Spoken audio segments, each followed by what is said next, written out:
Hello guys! Welcome back to our channel. For today's video is how to use ChatGPT for text generation. Using ChatGPT for text generation involves interacting with the model to generate coherent and contextually appropriate responses. Here's a step-by-step guide on how to use ChatGPT effectively. First is set up the environment. Install the required libraries and dependencies to work with ChatGPT. Second is authenticate and obtain API access.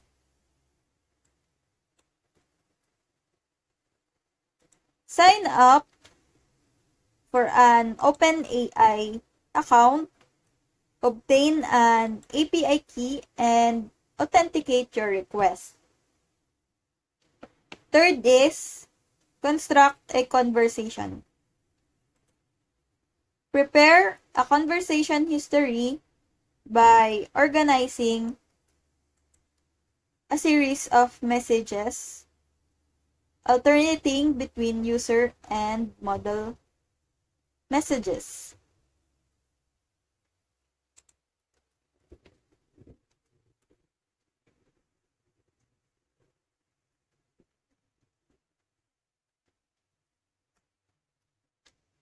Next is make an API call.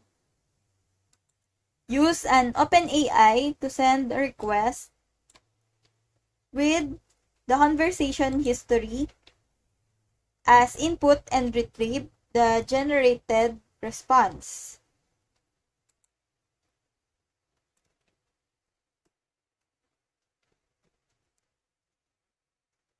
Last is iterate and refine.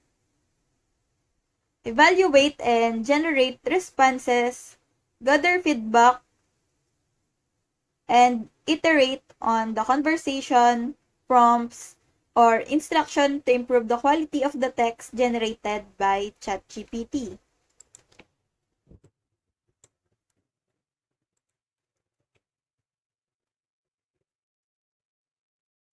Remember that while ChatGPT is a powerful language model, it may sometimes generate incorrect or nonsensical responses.